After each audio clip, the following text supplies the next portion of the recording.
मुद्दे पे बात हो रही है। प्रधानमंत्री जी ब्रिक्स नेशन की समिट को, और भारत आज तीसरी बार, 2012 में पहली बार समिट में हमने अगुवाई करी, 2016 में, और आज तीसरी बार करता।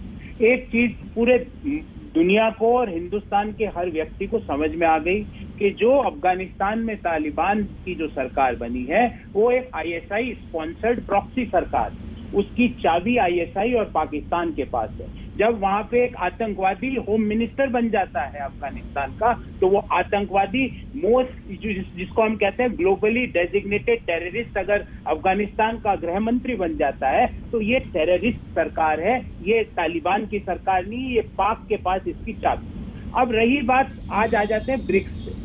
देखिए, मैं 1 to 1 इन लोगों से नहीं करना चाहता। मेरा और मेरे मुल्क का एक स्तर है, मैं 1 to 1 कभी भी इन लोगों से नहीं करना चाहता, क्योंकि ना तो मेरे मुल्क का बौद्धिक स्तर के मुकाबले में ये खड़े हो सकते हैं, ना आर्थिक स्तर पर, ना सामाजिक स्तर पर, और ना मैं चाहता हूं कि आज तक जैसे बड़ा प्लेटफॉर्म इन लोगों को दिया जाए। मैं तो ये मानता हूँ व्यक्तिगत रूप से। तीसरी बात, मैं ये चाहता हूं कि प्रधानमंत्री जी, भारत के प्रधानमंत्री जी, आज पर्यायवाची शब्दों का इस्तेमाल ना करके सीधी सरल बात बताएं, दुनिया को क्लेरिफाई करें, क्योंकि एकमात्र पहले 10 इमर्जिंग नेशंस में एकमात्र हमारा मुल्क है जो अभी तक खामोश है, पॉलिसी में अभी तक क्लैरिटी नहीं है। आज बताएं कि ये तालिबान की सरकार आतंकवादियों की सरकार है, तो इनकी कोई हैसियत नहीं है, इनकी कोई औकात नहीं है कि वो कश्मीर के मुद्दे पे आके बोलने की हिमाकत, उनकी हिम्मत कैसे हो गई Anjana ji? How dare they can start, they can say कि मैं कश्मीर में बोलूंगा। ये आतंकवादी बताएंगे हमको, हिंदुस्तान को,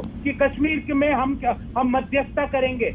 हमारे प्रधानमंत्री जी को कठोर से कठोर शब्दों में इसकी भर्त्सना करनी चाहिए।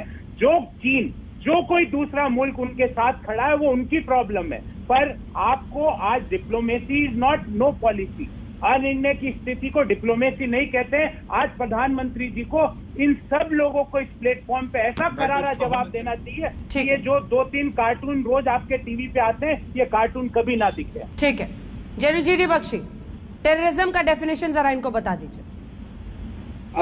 देखिए, मैं टेररिज्म का डेफिनेशन बताता हूँ, जरा ध्यान से सुनिए।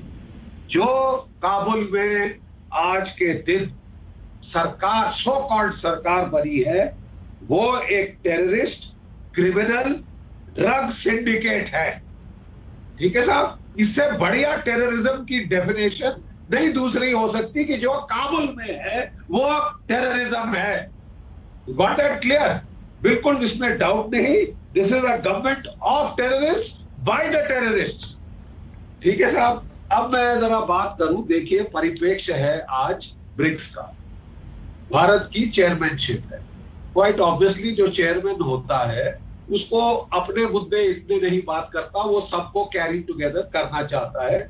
इसलिए प्रधानमंत्री जी ने बड़े ही नॉन कंट्रोवर्शियल तरीके में स्टार्ट किया है। ये कॉन्फ्रेंस अभी खत्म नहीं हुई साहब, लेकिन स्टार्ट में ही उन्होंने इशारा दे दिया था। देखिए, चेयरमैनशिप भारत के पास, ठीक है।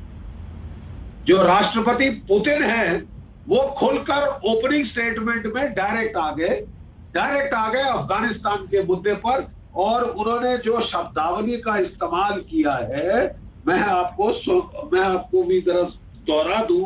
Strategic stability going downhill, serious challenges to security have erupted again, new crisis, right? Our country is paying special attention.